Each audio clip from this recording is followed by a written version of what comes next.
Ago Medasi, West African, Fante, Akan, tree language, just saying, may I have your attention, please? And thank you.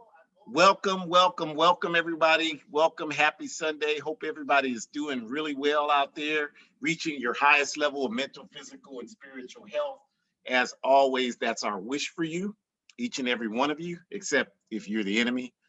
So we are glad that you're here with us. We don't wish the enemy health. We wish them complete destruction because that's what they wish for us. But we're glad you're here today for this important topic, best practices for African solidarity with Palestine.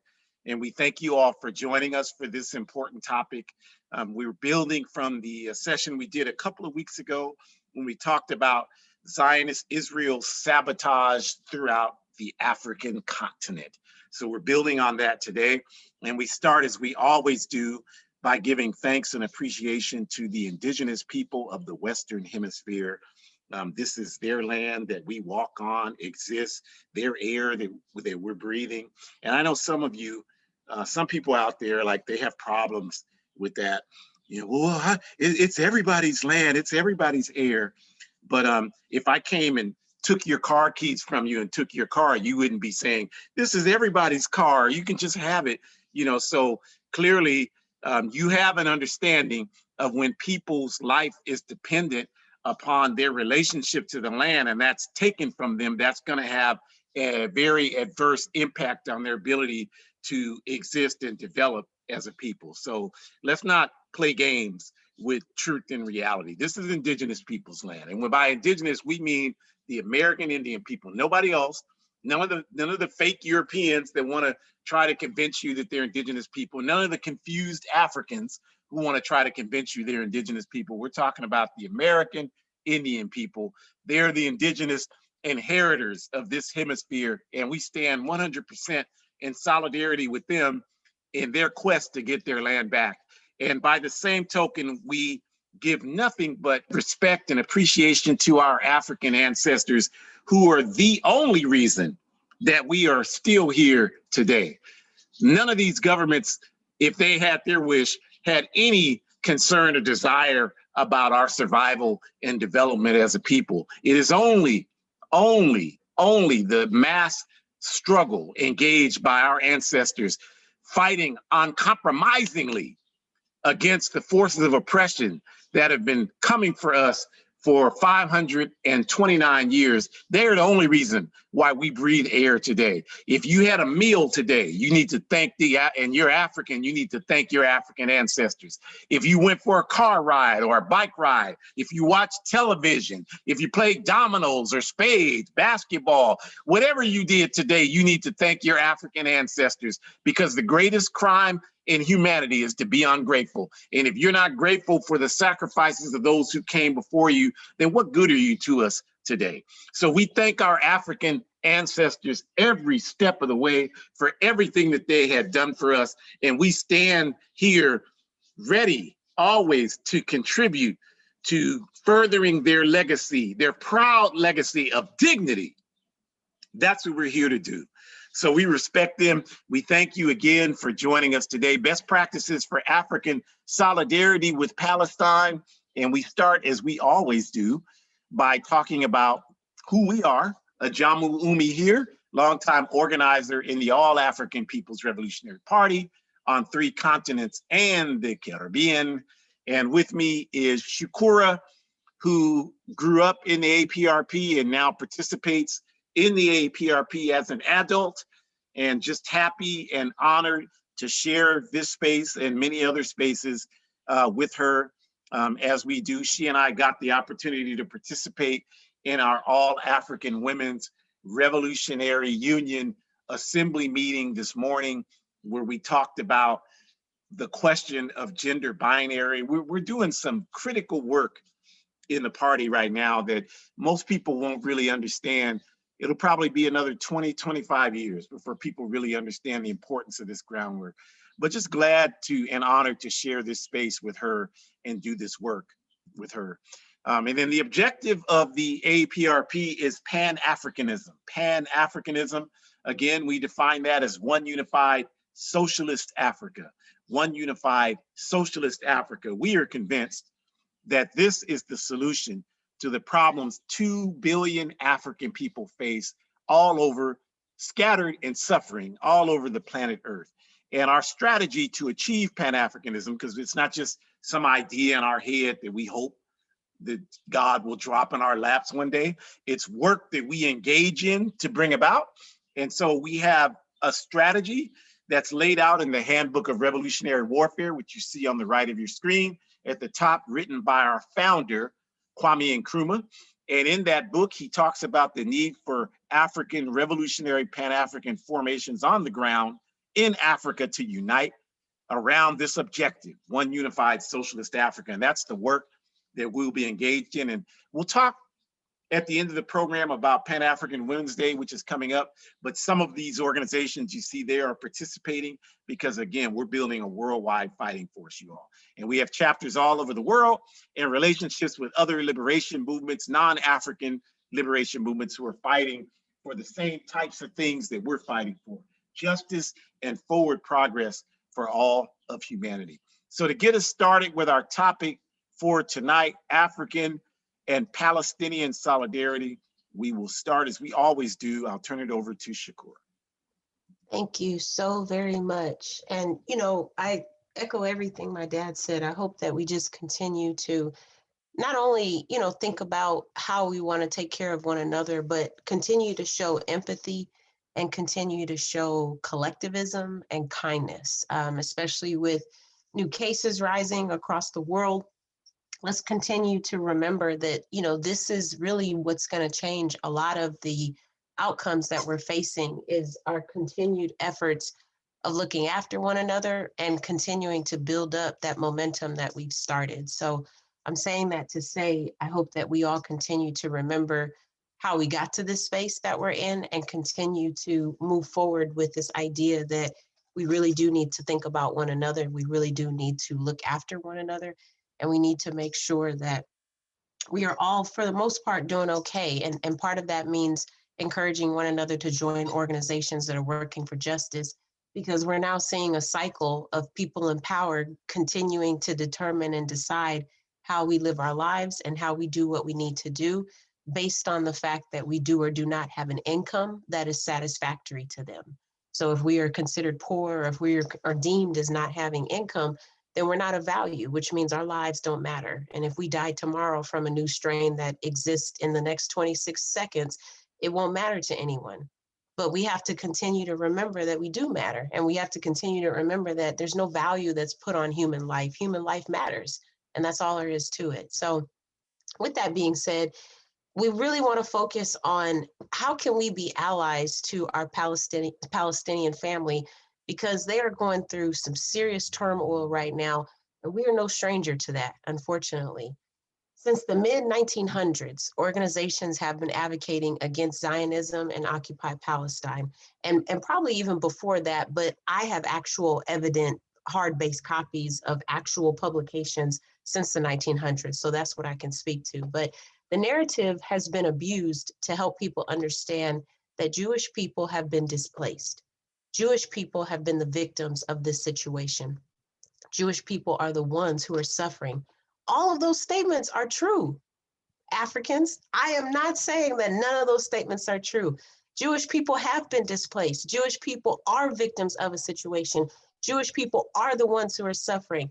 My issue with those three statements is that the narrative conveniently leaves out Palestinians also being displaced.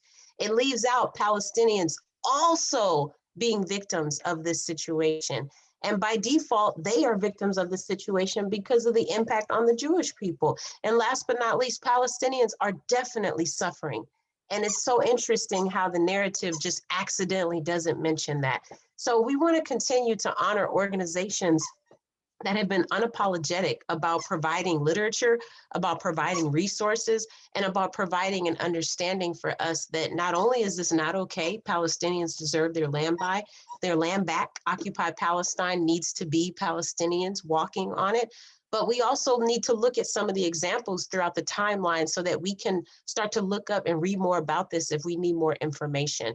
I encourage you all to look up some of these materials that I'm about to share with you, because maybe you can suggest them for your work study spaces and circles, or maybe you can start an organization and introduce this as a part of your reading list for your work study circle or space.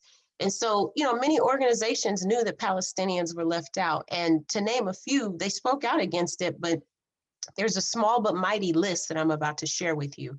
So, of course, in the 1940s, the Nation of Islam, Elijah Muhammad was known continuously talking about how just outraged the organization felt and the stance that he took to represent the organization of the Zionist efforts to steal Palestine from the Palestinian people. In 1967, after Malcolm X was assassinated, Ethel Minor, I'm so grateful for Ethel Minor, they wrote an anti-Zionist position paper for the Student Nonviolent Coordinating Committee. And this became the first organized support from the African struggle for Palestinian people in the United Snakes of America. And I just think that that is so incredible, because we know so much about what was happening in the late 1960s here on US soil, but we don't really think about how, again, everything is dialectical and everything is Pan-Africanist at the end of the day. Africans in America are not going to be able to get their land back unless they unite with other Africans in Jamaica and other Africans in Cuba and other Africans in Miami and Africans in Canada and Africans in Europe. We all need to unite together, because Africa belongs to any African who belongs to the African nation. And that was our brother Kwame Nkrumah who said that. So it's very clear to me that for Ethel to publish this piece from SNCC, obviously based on, being in the United States, but understanding that Africans in the US need to support Palestinians because this is their fight. And so therefore it is our fight, because we are with them. And I am just so grateful for that, especially because that was the first groundbreaking piece of history to identify support from a US organization that understands the international struggle and the international connection. And as we continue to think about that, we know that there were many African liberation movements and parties in Africa, such as the ANC and the PAC in Azania, or as you may know from the colonized term, South Africa. But Azania is the true name. And so the Convention's People Party in Ghana and the Democratic African Liberation movements and parties, all of those expressed support, the Party of Guinea, expressed support for the Palestinian people during the 60s and also in the 70s. And then last but not least, I mentioned this a couple of seminars ago, but in 1967 and then again in 1986, the A-APRP, the All African People's Revolutionary Party, went worldwide for an anti-Zionist front. And then they did the same thing in the 1990s, where they had an emphasis on Zionism as an oppressive empire. And so as we continue to think about this, I mentioned our PDF that we had listed on our work study reading list. And I'm just going to read a quick little excerpt from it, because I think that it really speaks to what we're trying to talk about today. And again, I strongly encourage you to get your hands on this, because it speaks to a lot of what's happening today, even though it was published first in 1977 and then again in 1986. So the All African People's Revolutionary Party is distributing this, our second educational brochure on Zionism. The first educational brochure, which was printed in 1977, was entitled Israel Commits Mass Murder of Palestinian and African Peoples. Zionism is racism. It must be destroyed. We distributed more than 500,000 copies throughout the United States and in other countries. Like its predecessor, this second brochure has a central purpose: the education of the masses of Africans, all people of African descent, wherever they live in the world, are African, about Zionism. So the whole purpose of writing this brochure, family, was to help educate Africans on Zionism. So again, we are no stranger to our Palestinian family. They are blood to us, and we need to do everything we can to help fight with them, stand side by side with them and help fight with them. As I continue reading, the brochure goes on to say, in our first brochure, the A-APRP called for the creation of a well-organized anti-Zionist movement within the African community. I'm not making these words up. This is written right here in the brochure. So I don't want you to think that we are separate. We are definitely one of the same, and we both have to support one another in our fight to get our land back. Unfortunately, now I'm reading again, unfortunately, we did not achieve this objective, although we made tremendous progress in the anti-Zionist struggle. We continue to call for the anti-Zionist movement. We also simultaneously continue our call for a worldwide anti-Zionist front. We are capable and determined to intensify our efforts in order to achieve this end. We are also confident that other movements and organizations will also step forward to join the A-APRP in the struggle to achieve this objective. This anti-Zionist United Front must wage a broad-based educational offense to educate the masses of peace-loving people as to the truth about Zionism and its immoral state of Israel and its allies worldwide. And then it goes on to talk about how Zionism has become weaker. So it introduces the organization BASIC, stands for Blacks in Support of Israel Committee. And we've talked about how Kamala Harris, Barack Obama, all these Africans that are in positions of power today identify and affiliate with still being a part of BASIC. So BASIC is still a functioning organization that exists, and their sole purpose is to support Zionism, okay? So we wanna continue to think about that. And I'm so grateful that the brochure breaks that down to help us understand that. And then it just continues to talk about, you know, how our connection is to Palestinian people and why we need to see this fight as their fight.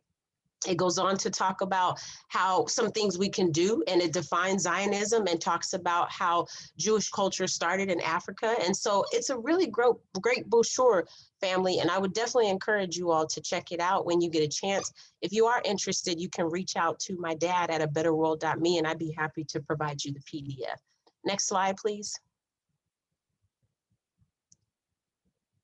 All right, so I alluded to some of this in the previous slide, but I just want to make sure we're clear. This is our fight too. And I think part of that is helping us understand that we have to stop this separatist ideology that we have, the separatist ideology that was taught to us to make us think, oh, that's too bad that that's happening to them. No, that's happening to us.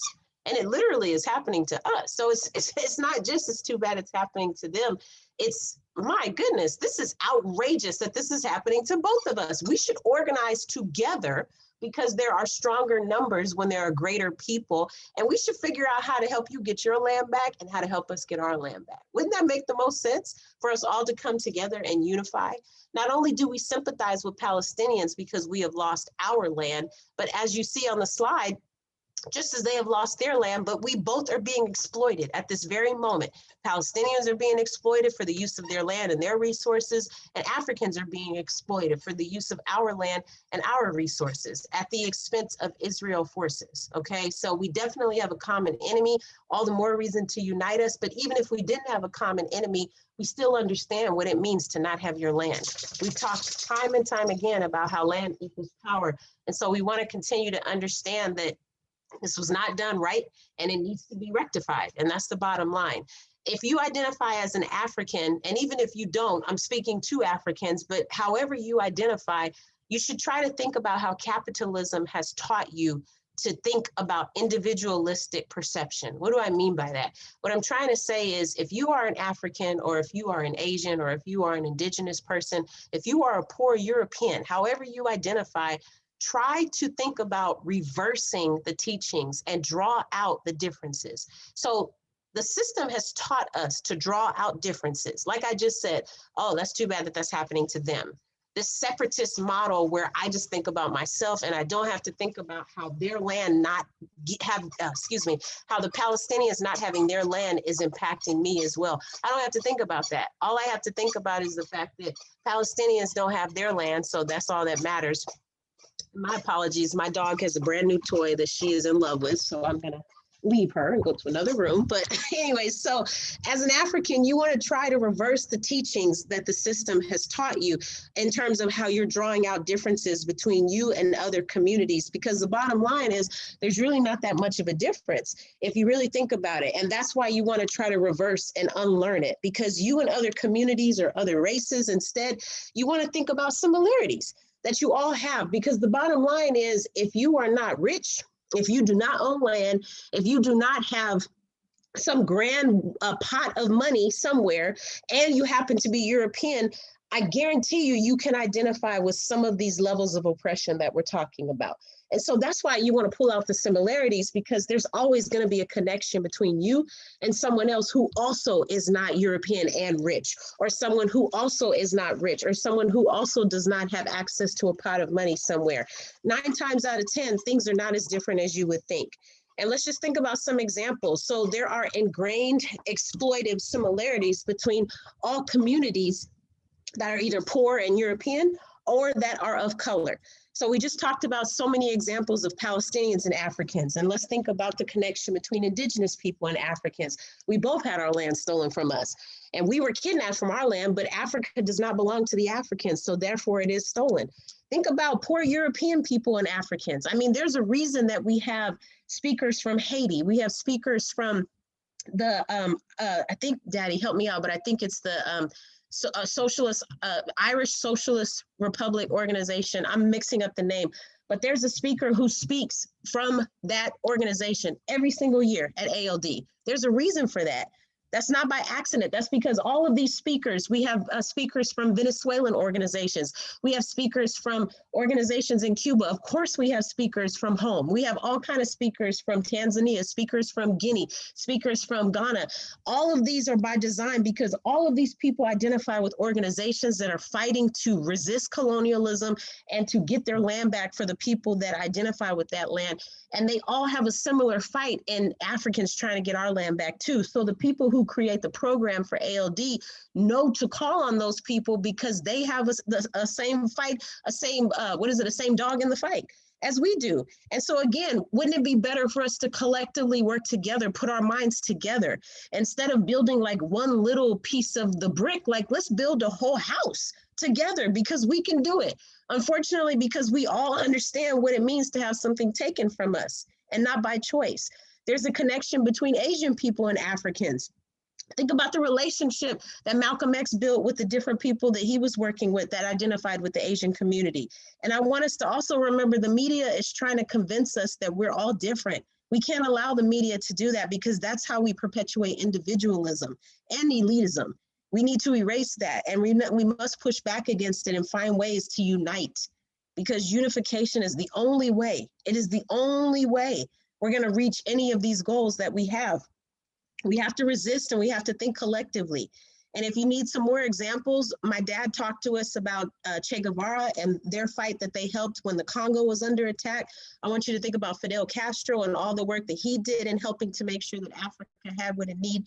Think about Cuba's continuous support time and time again. But the most recent example I can think of is their ability to graduate all these doctors and have the doctors travel throughout the world, putting themselves at risk. And for what? To reduce the COVID-19 outbreak.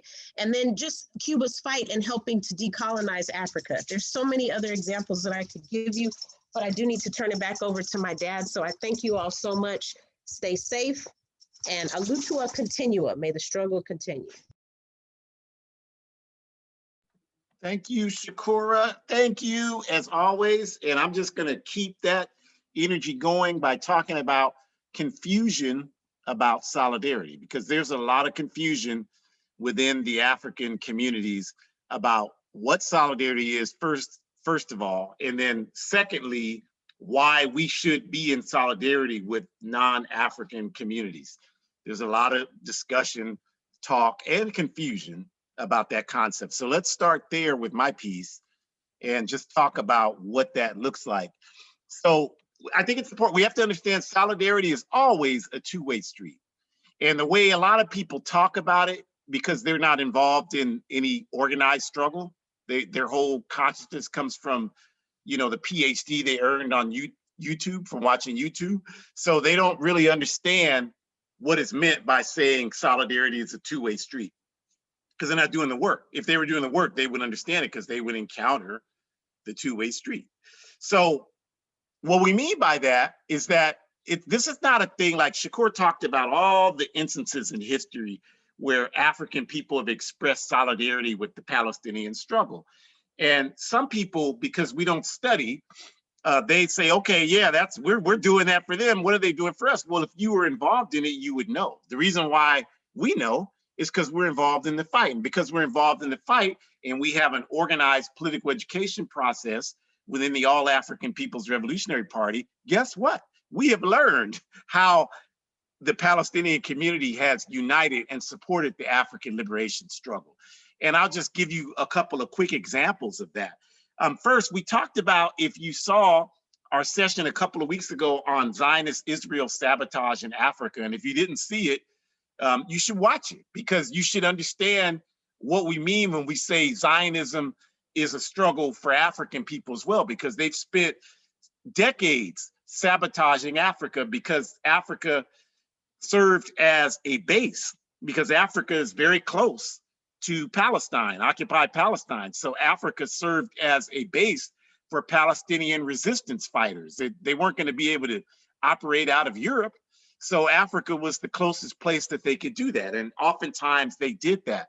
And because of that, the Zionists, as we talked about a couple of weeks ago, established firm grounding throughout the African continent and began to sabotage genuine liberation movements who were in unity with the Palestinian struggle, movements that were operational to bring about liberation for the African continent.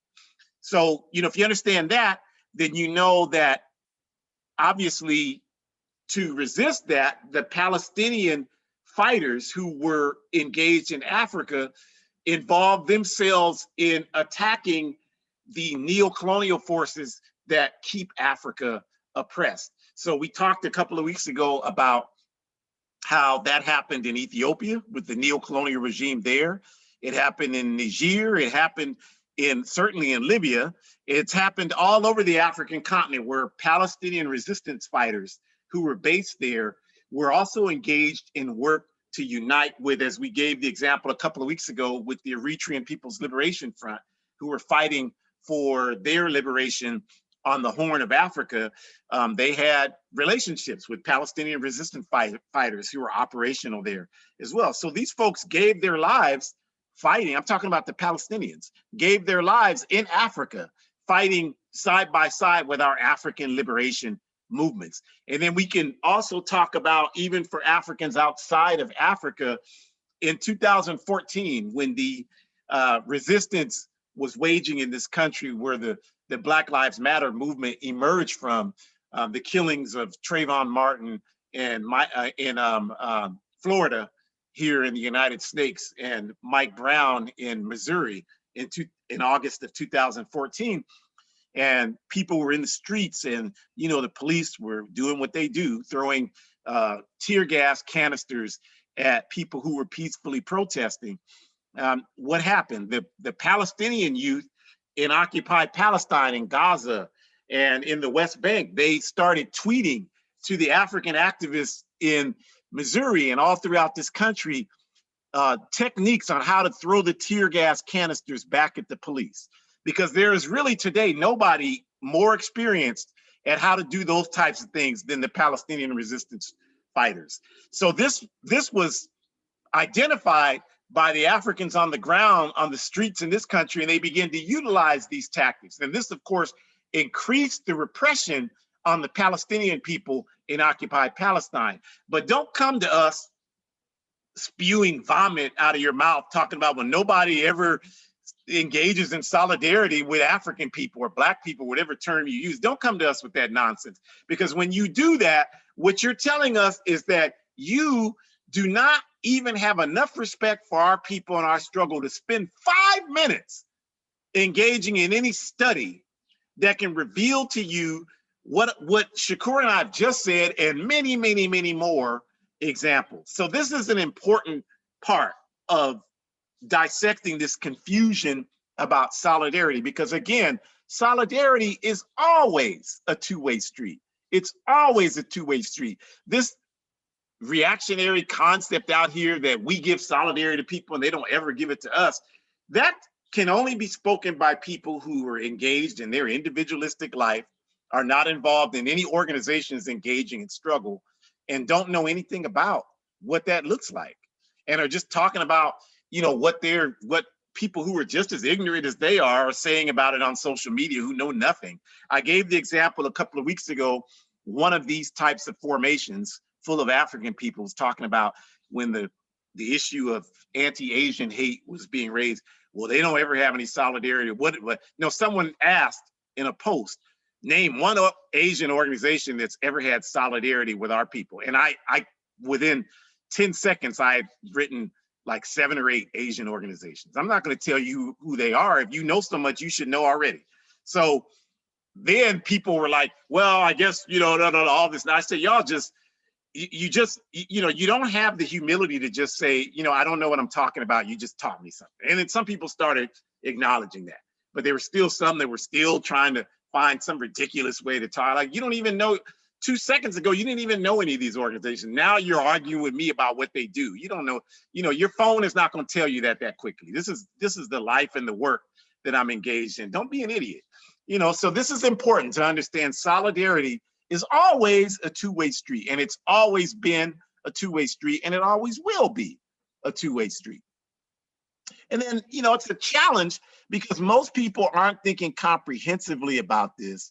And what I mean by that is folks are not thinking about what's required to win. In fact, I would argue a lot of people out here don't really believe that we can win. And when I say win, I'm talking about us winning our independent freedom and liberation.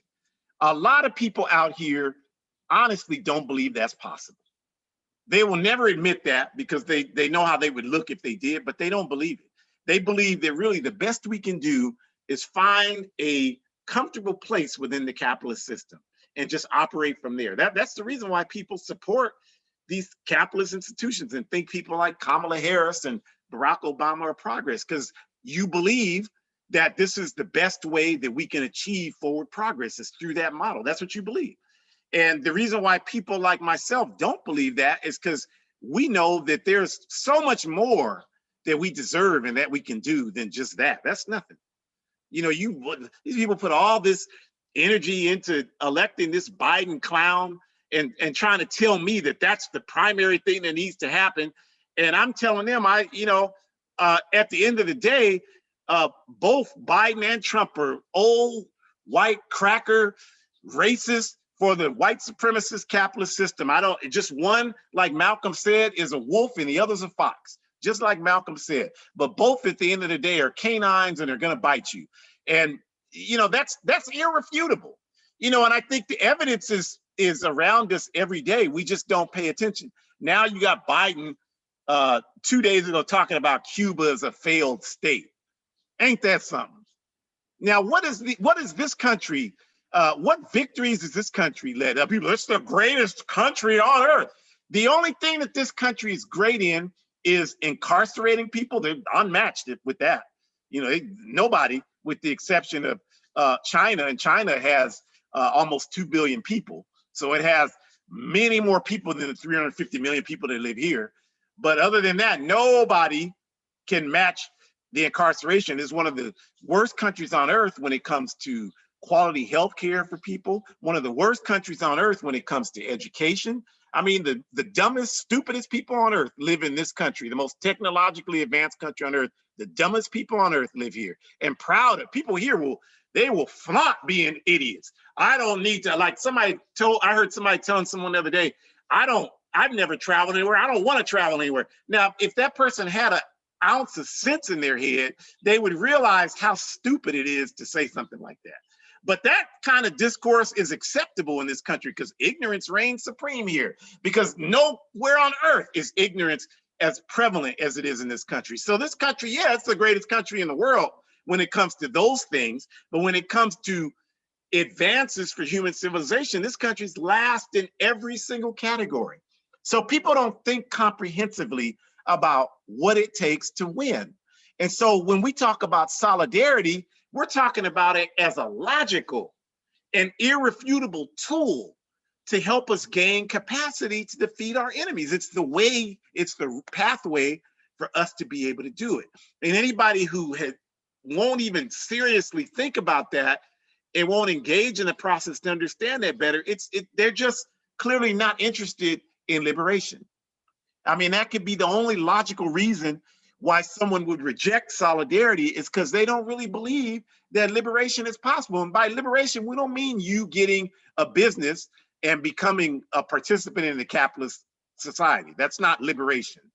That's not liberation, because there's no way that you can argue that anything under this system at the end of the day is going to benefit the exploitation of our people more than anything else. Yeah, you can set yourself up so that you get some financial rewards for yourself individually, but you cannot argue that operating within this system is going to provide freedom and justice for the majority of African people and all of oppressed humanity. Nobody can effectively make that argument. There's just no pathway to argue for that. I told you all that I've engaged in work around pension plans and just doing research around pension plans to make sure that the investments, because the way you invest in a pension plan or any investment whatsoever is you invest in stocks, and the stocks are based on production of products and services that happens around the world. And when I was engaged in that work, it was almost virtually impossible to find investments that were not reaped in exploiting somebody, because that's how you make money in a capitalist world, is you have to stand on top of somebody to do that. There is no way to do that. So I don't care how good intentioned you are, if you have a business in here, to make money, you have to pay people lower wages. There's no way around that. There is no way around that. The only way around that is if you have a co-op type business, which is a socialist model. And most of the time when people are talking about businesses, that's not what they're talking about doing. So if you're not talking about doing that, and don't lie and say you are if you know you're not, then what you're talking about is the capitalist model, and that's an exploitative model by default. There is no way around that. So most people don't even know how to think about something outside of that parameter, because if they did, they would recognize solidarity is a logical approach of people, as Shukura said, oppressed by the same enemy, to figure out how to work together to take down that enemy. That's just common first grade logic, you all. That's all that is. And anybody trying to argue against that, that's just somebody that doesn't understand how to win. At least win on a way that means something. So the benefits of solidarity are profound. You know, imperialism's strongest weapon is keeping us opposed to each other instead of us being united. There's no question about that.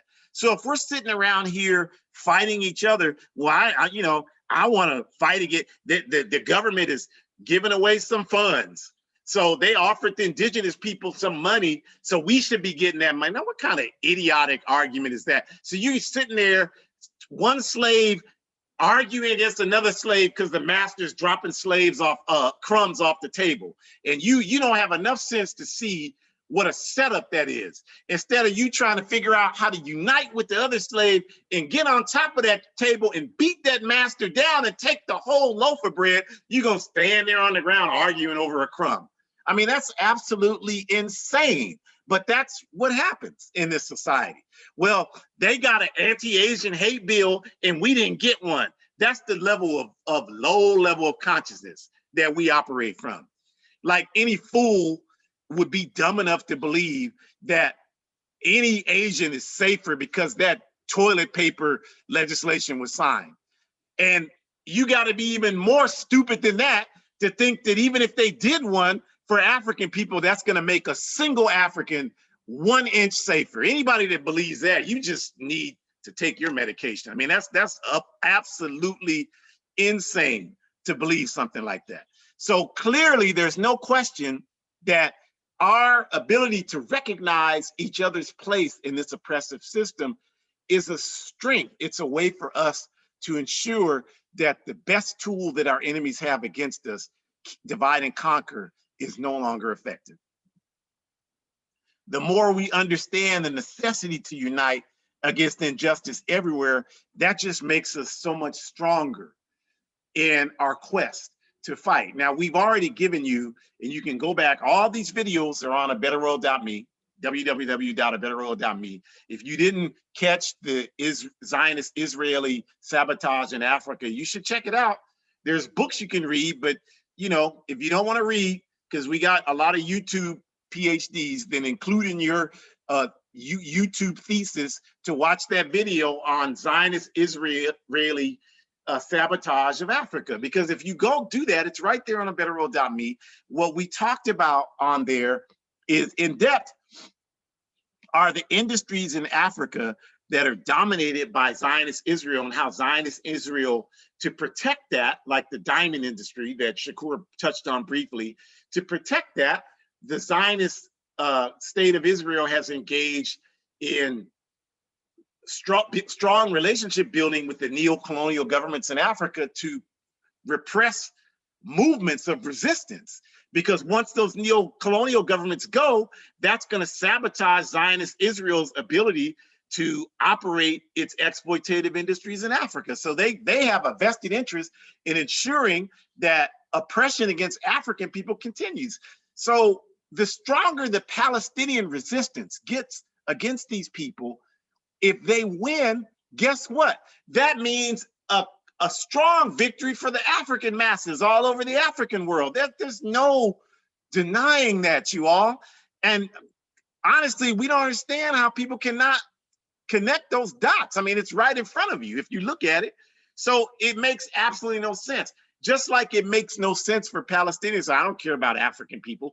The people involved in the Palestinian struggle, they've also figured that out. That's why they have been doing the things that I just got through talking about a few minutes ago, because they recognize the stronger our fight is against our enemies, the stronger it makes their fight that they're engaged in.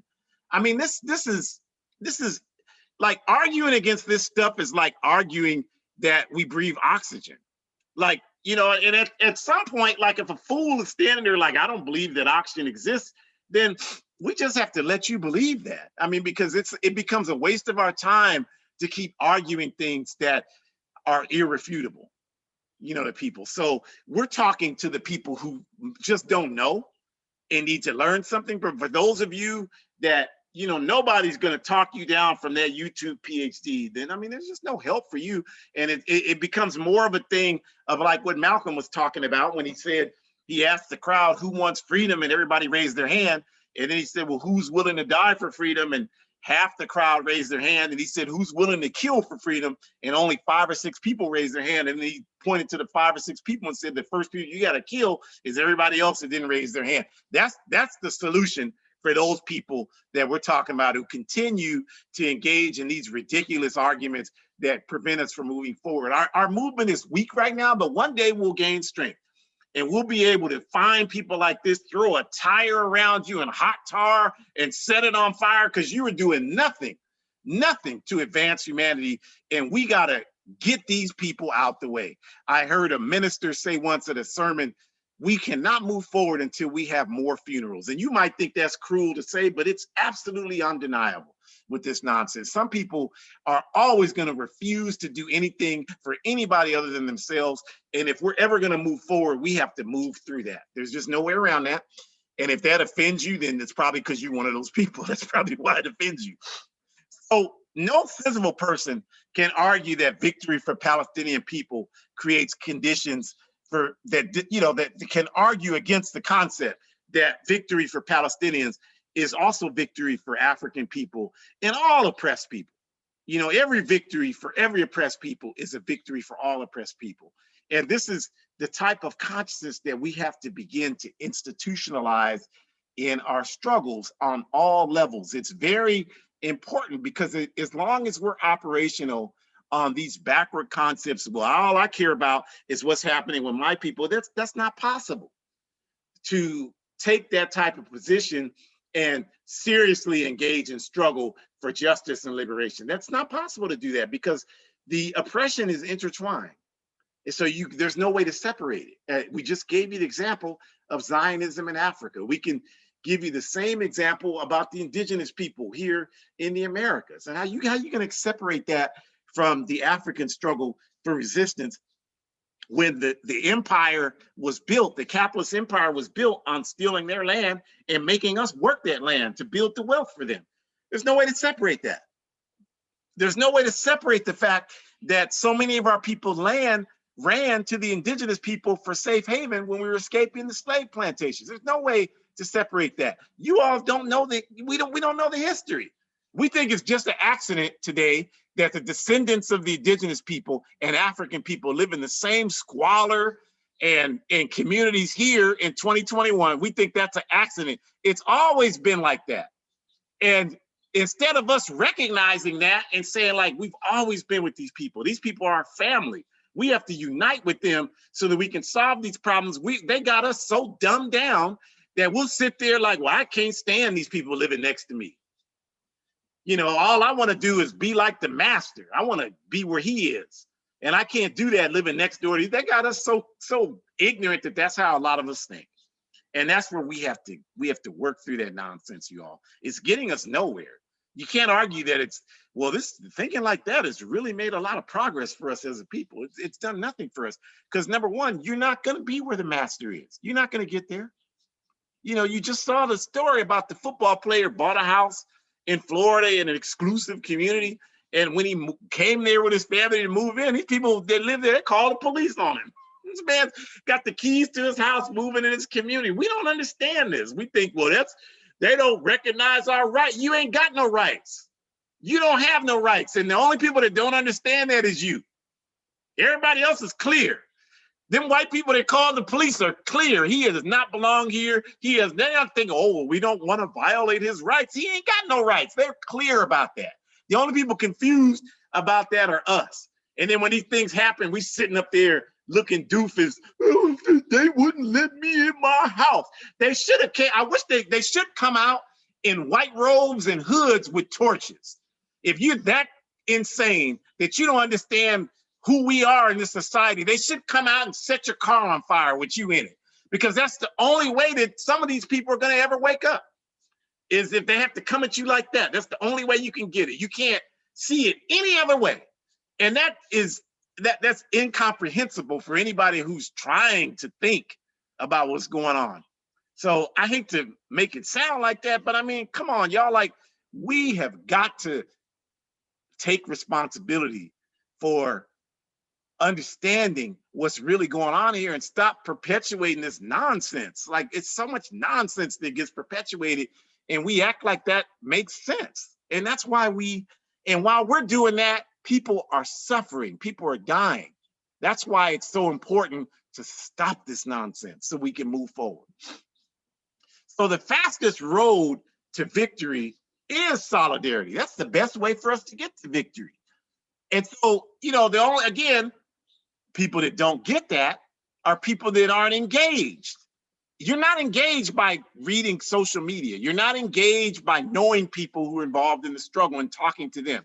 The only way you're engaged is by participating yourself, not for 1 day, 5 days, a couple of months, but on an ongoing, consistent basis. That's the only way you're engaged. And if you're not doing that, you're not qualified to speak about it. Nobody cares about your opinion about it because you don't know anything about it. It's like me talking about giving birth to a child. If I did that to some of you who have birthed children, I'm disagreeing with you. I look like a fool doing that. Well, that's how you look when you're expressing your opinions with those of us who do this work and you're disagreeing. You're not even involved in it. How the hell do you know anything about it? Just because you talk to somebody that's engaged in it, that's not going to help you understand it. You only understand it by participating in it. So individualism or organization, we have got to decide that question. That's the fundamental question.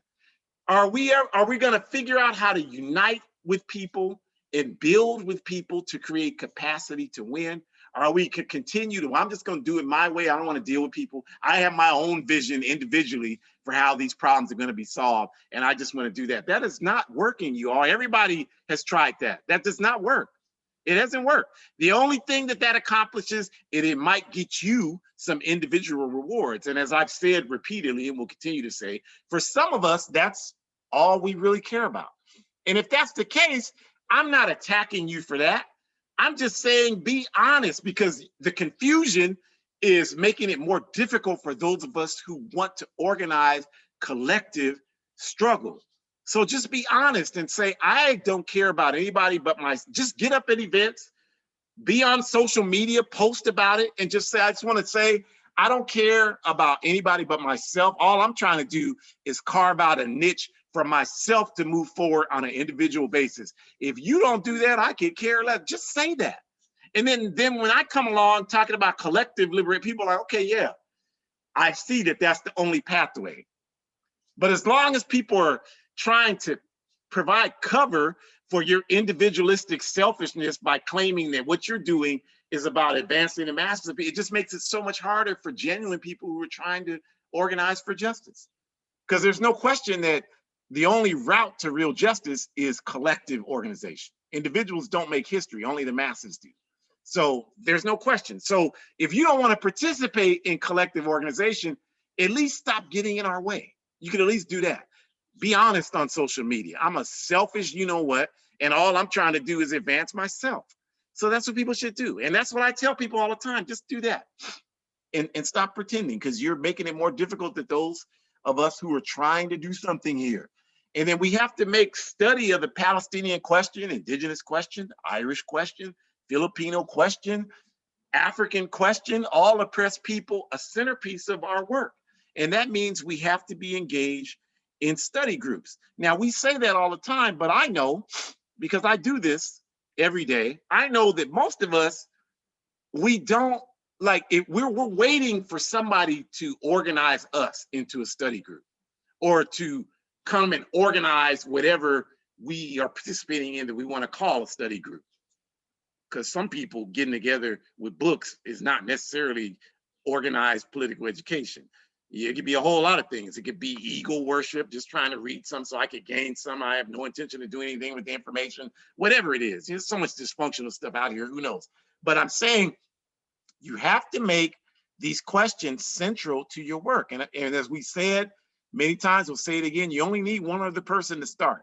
So you don't get to say that, well, I don't have time to get people, like, you one other person, and you can start this process, and then you build from there. So you have to make that a centerpiece of what you're doing to move forward on these questions. And then you have to have a program in your organizing effort that it engages in solidarity work around the Palestinian, indigenous, Irish, Filipino, all of these struggles. You have to have a component that does that, whether it's educational, whether it's practical work that you're doing, whatever it is, you define that. Nobody's telling you what it has to be. We're just saying you have to have that as a part of your work. And if we all were doing all of those things, which it really isn't all that much, we're talking about 2 or more people saying, okay, what we're going to do is have a quarterly educational session where we'll spend 2 months getting people aware of it. Then we'll bring people together and we'll talk about these things. We'll have reading, we'll do that. And as an organization that's just bare minimum, that's not that much work, but it's a significant amount of work. It's not necessarily a large quantity of work, but it's a significant amount of work.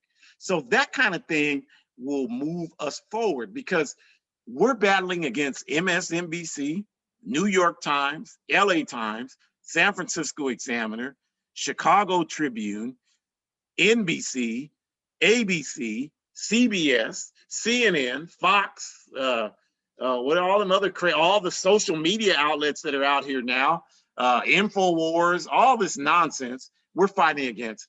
And there's only a few, very few entities like this one that you're listening to right now. And most of the people don't know about this because we don't do the work to spread it like we need to. So that's what we have to do. And if we create as many vehicles like this as we can, then we will begin to see ourselves be able to influence the dialogue around these questions. And once we do that, we'll begin to change the culture and the atmosphere around these questions. That's what it'll take. But if you're someone listening to this and you don't even have one other person you can organize to listen to these broadcasts with you, then that's what you need to work on. I mean, if you don't know one person, you can say, hey, let's do this together. I mean, you should really want to think about that. Like, you're calling yourself a social justice warrior. You can't even get one person to do something.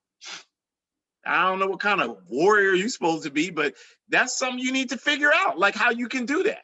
You know, how you can make that happen. That everybody should bring somebody. That's just the bare minimum expectation you should place on yourself. Bare minimum. Just to start. We're not even talking about organizing anything consistent. We're just talking about when you participate in this type of thing like we're doing right here, bring somebody. You got a whole week until next Sunday. Just sit down and say, okay, I'm gonna make a list of 7, 8 people, and I'm gonna ask them, hey, would you participate with this? I think you'd like it. And if you can't do that, then what are you really doing? You know, that's what we're talking about. That's what we need to have happen. Because CNN has 1.5 million viewers a week. Fox has 2 million viewers on average. MSNBC has 1.5 million viewers. So how are we going to compete with the backward reactionary propaganda they're spewing out when we don't, unless we don't have the money to air like they do, but we have way more people than they do. They have 20 people doing all the work to send out their lies to 2 million people. We don't need all but we got 2 million people, and we got 5 people doing all the work. That's what needs to be corrected, you all. So we need your help. You need to make it your responsibility. Like, I'm gonna do that. Start there. Like, I'm gonna tell people about all of these resources that I'm about to tell you about. So we're gonna focus on that for the next few minutes before we close out. We're not even gonna tell you join an organization, because we know, like, people just, for the most part, not ready to do that.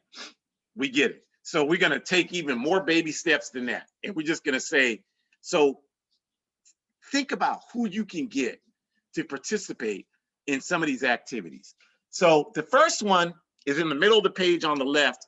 We want to invite you to come and participate in our All African People's Revolutionary Party and All African Women's Revolutionary Union Pan-African Women's Day. It's an international institution that we have every year, and you should definitely participate. Don't say, well, I'm a man, I ain't got nothing to do with it. If you saying that, then you're just lost. Oppression against anybody is the responsibility of everybody. So Pan-African Women's Day is for everyone, and you see the link there. You have to register, so copy that down and come. It's on July 31st. It's 9 a.m. Pacific time. Yes, we start early because our events are international, you all. So it's not just based on your individual schedule where you are. It's based on trying to create the most logical time for the majority of people on Earth. So come and participate. We talked to you about the work we're doing, and you'll get a chance to, a lot of people, well, I don't believe they're doing that work. Well, if you participate every once in a while, you'll see how the work manifests itself. So we have participants from some of our sister parties, the Amilcar Cabral Ideological School in Nigeria, the Kenyan Socialist League in Kenya, people like that participating in Pan-African Women's Day. We have one of our young comrades in Burkina Faso in the A-APRP who relocated there from the Bay Area here, participating. Comrade Sister Inem, who is in the same actual circle that Shukura is in. So come and support and participate and let people know about it. I mean, it's not just our responsibility to let people know, it's just as much your responsibility. You say you want justice, that's what you gotta do, you all. I mean, you come on here and just consume and you don't tell a single person about it. What they got from me. Like, that's the problem. We gotta expand beyond that. We need your help. Liberation is collective. So do that. I want to shout, some of you do that. I know there's my good comrade, friend in Colorado, Shan, very good at doing that. I know Mark, who's on here on Zoom with us. Oh, okay, I got my family, they want to listen in. That's what we need everybody to be doing. That's what it's all about. If you do that, that's a wonderful thing. That's how we're going to get free, you all. So please do that. We have all these podcasts down here. We got the Pontula one. The time is wrong. It's actually an hour earlier. Sorry about that. I'll correct that next time. EST, Forward Ever, Revolutionary African Women. our weekly New Mexico comrades in the A-APRP. I did correct that one, 12 noon Mountain Time. So on Thursdays, so check that out. All of those happen. And you see in the middle of the page, we have Hood Communist. We have our bi-weekly Telegram. Sign up for Telegram. It's a free app in your app store. And you can participate in our discussions.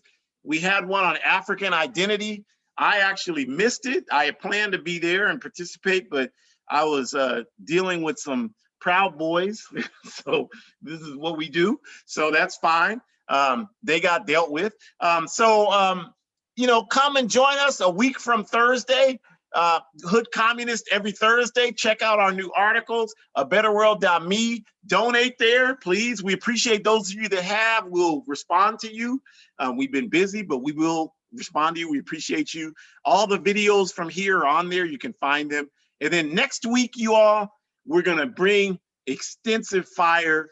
July 25th, 4 to 5 p.m. We're going to talk about, Shukura and I, Cuba protests and U.S. imperialism. We're going to break down in common language the lies they're telling you about what's happening in Cuba right now. We're going to break all of that down for you next week. So if you want to get some concrete information about the lie, talking about what because they didn't deal with, they can't deal with COVID and people starving in Cuba. If you're hearing that nonsense, we're gonna break down those backward capitalist lies next week. So please tell people and let people know about this, because otherwise, how are they gonna know about it? Because all they got otherwise is MSNBC and CNN and CIA and YouTube, of course. So we need that. And continue to buy my book, A Guide for Organizing Defense Against White Supremacist, Patriarchal, and Fascist Violence. I was out of state last month training people on the contents of the book, Community Defense. I'm leaving again this week to go out of state and do the same thing. We've got 2 events in 2 different states this week. So we are continuing to do our work. We ask you to help us. We need you. We appreciate you for joining in. We just ask you to do something for us. Bring people next week. Bring people to all of these things. It's very important, you all. And if you do that, that's all we're going to bother you about right now. We'll talk about the organizational piece later, but do that for now. We appreciate that. Forward ever, backwards never. We want you to enjoy the rest of your Sunday evening. White supremacy, patriarchy, homophobia, we want to completely wipe them all out. Pan-Africanism, and as we know with capitalism, y'all already know it's got to go. Have a great rest of your Sunday evening. Forward ever.